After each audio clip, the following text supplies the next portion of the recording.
C'est pas parce que le projet dans son ensemble va coûter 780 millions que vous aurez besoin de ce financement tout de suite. Commencez petit. Mais faites aboutir vos idées. Si on commence à dire non, j'ai un projet de 10 millions, tu n'as jamais géré 5 millions, mais tu fais un projet de 10 millions. Si on te donne des 10 millions tout de suite, tes calculs changent, ton comportement change. Je voudrais juste revenir sur un élément par rapport au montage financier. Après, en fait,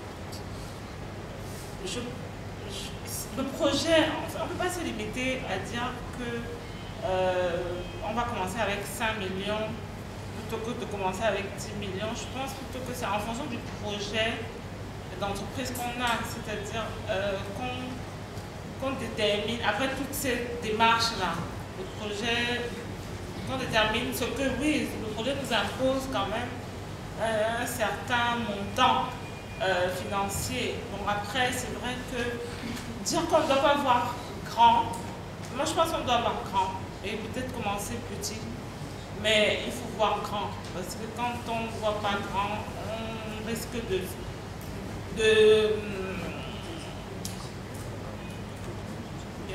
mais il faut oser déjà, il faut commencer, et là je suis tout à fait d'accord avec vous. Moi j'écris beaucoup. J'ai un problème, c'est qu'au plan financier, je ne suis pas expert. Naturellement, il faut savoir s'entourer. Il est clair que dans la vie, vous avez des gens qui vous veulent du bien, qui peuvent très bien s'asseoir avec vous, discuter avec vous de façon très objective de votre projet, sans vouloir le voler, sans vouloir le piquer. On rencontre régulièrement des gens qui se disent « Ah, tu sais, mon projet, là, dès que j'en parle, ça va partir. » Non, tu en parles à qui? Il y a des structures dédiées à cela, qui vraiment travaillent de manière très objective. Il y a des cabinets, il y a des experts, il y a des ONG même, qui sont en même de pouvoir vous aider à développer votre projet sans la moindre crainte.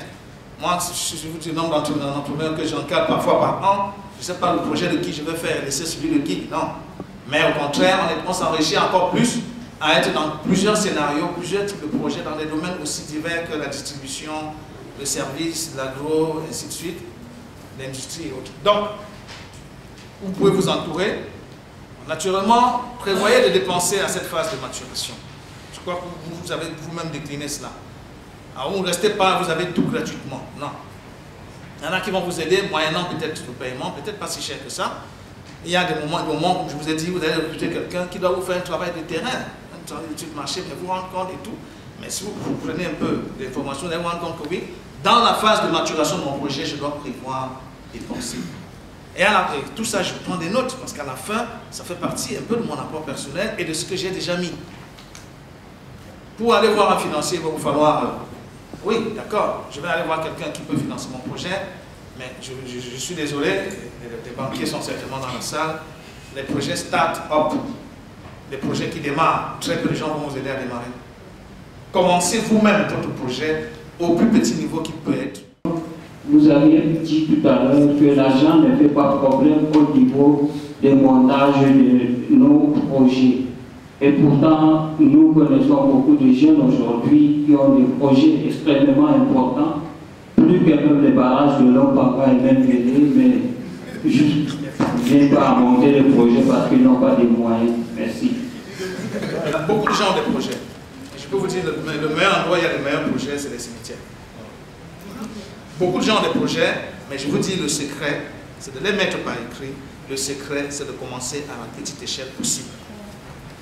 Je vous assure, expérimentez-le, vous verrez. Vous avez une idée de quelque chose que vous voulez faire, elle est gigantesque, elle est ambitieuse, comme a dit madame tout à l'heure, vous voyez grand, mais pensez à commencer petit. Mais faites aboutir votre idée.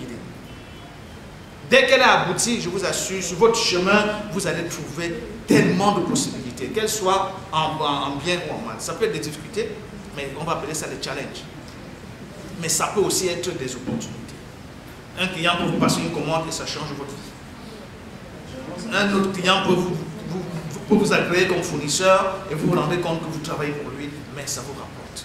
Ainsi de suite, parce que vous avez osé commencer. Des grands projets à coût de milliards, tout le monde peut en décliner. Je peux sortir le projet de construction d'un nouvel aéroport à Douala, ça va coûter au moins 1 milliard peut-être. Ou d'une compagnie aérienne, ça va très vite. Il ne s'agit pas d'épater les gens, non, il s'agit d'être concret et pragmatique. Ok?